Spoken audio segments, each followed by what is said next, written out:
ব্যাপকভাবে পুলিশ শক্তি দিয়ে বিজেপিকে আটকানো যে চেষ্টা চক্রান্ত, এটা খুবই নিন্দনীয়। আর ঠিক সেরকম আজকে যে কেস আমাদের নামে করা হয়েছে সেটাও খুব নিন্দনীয়। কেস আমরা কোর্টে লড়ছিও, কিন্তু আমি জানি না এইভাবে সরকার বাঁচানো যায় কিনা, কিন্তু গণতন্ত্র বাঁচে না। আমরা সেই গণতন্ত্রকে প্রতিষ্ঠা করে লড়াই করছি।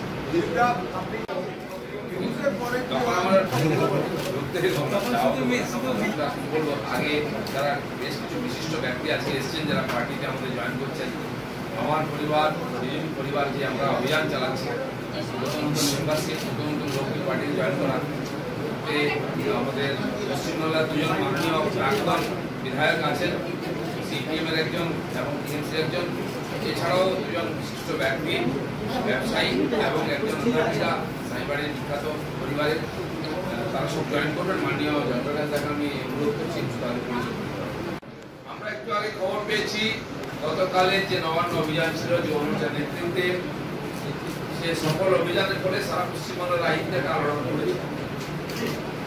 এতে ভীত হয়ে সরকার তরফ থেকে ভারতীয় জনতা পার্টির সর্বোচ্চ নেতৃত্ব 24 জনের নামে বিভিন্ন রকম ধারাতে কেস করা হয়েছে। তার মধ্যে ডিজাস্টার ম্যানেজমেন্ট অ্যাক্ট ভাঙা, সরকারি সম্পত্তি নষ্ট করা, 144 ধারাকে ভাঙা, ইত্যাদি ইত্যাদি। এটা নতুন কিছু না, প্রত্যেক জায়গায় এটা হয়, প্রতিদিনই হয়। প্রায় 30,000 এরকম তৈরি করা ফলস কেস আমরা লড়ছি, এটাও লড়বো। আমরা আইনে বিশ্বাস করি, আদালতে বিশ্বাস করি, মানে লড়বো। আপনারা জানেন এই কোভিড সংক্রমণের সময়ও পশ্চিমবাংলায় রাজনৈতিক হত্যা বন্ধ হয়নি। প্রায় 10-12 জন আমাদের কর্মীকে গত 2-3 মাসে আমরা হারিয়েছি। এমএলএকেও কিন্তু হত্যা করা হয়েছে। আর তাদের অন্ত্যেষ্টিতে গেলেও আমাদেরকে কেস দেওয়া হয়েছে। ডাক্তারে একজন কর্মীকে হত্যা করা হয়েছিল, তার অন্ত্যেষ্টিতে আমরা গেছিলাম।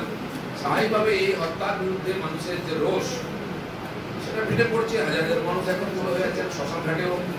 আর সেখানে আমি সায়ন্তন বসু, আমরা যারা গেছিলাম তাদের নামে এখন 250 জনের নামে কেস দেওয়া হয়। ঠিক হেমতাবাদের মাননীয় বিধায়কের হত্যার পরে সেখানে আমরা গেছিলাম শ্রদ্ধাঞ্জলি দিতে, সেখানেও আমাদের নামে এফআইআর করা হয়েছিল।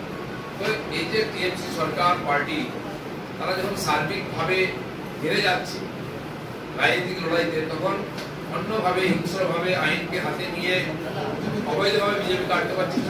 সেটা আমরা গতকাল পুলিশের যে আচরণ, সেটা থেকে বুঝতে পেরেছি।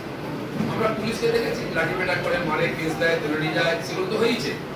কিন্তু সকাল থেকে গাড়ি করে যে সমস্ত কর্মীরা আসলেন ডানকুনিতে বা অন্যান্য জায়গায় আটকে যেভাবে ওদের উপর অত্যাচার করা হয়েছে, মারা হয়েছে, শত্রুর সঙ্গে কেউ করে না, সমাজ বিরোধীদের কেউ করে না, বাসকে ভাবছে পুলিশ, অভিনব ব্যাপার। এবং ছাদ থেকে পুলিশ বম ছুড়ে মারছে, তাতে আমাদের কর্মীরা আহত হয়েছেন। সে ভিডিও আপনারা দেখেন, আমরাও দেখছি। এই যে পুরোপুরি পুলিশের টিএমসি করণ হয়ে গেছে, আমরা বারবার বলতাম টিএমসি রাস্তায় বেরোতে পারছে না, পুলিশ টিএমসি ক্যাডারের মতো কাজ করছে। আমি জানি না এটা সংবিধান সম্মত কিনা বা পুলিশের এটা সংগত আচরণ কিনা। আমরা খুব চমৎকৃত হচ্ছি। এতে একটা জিনিস বোঝা যাচ্ছে, সরকার খুব টেনশনে আছে, নাক ফেল করছে।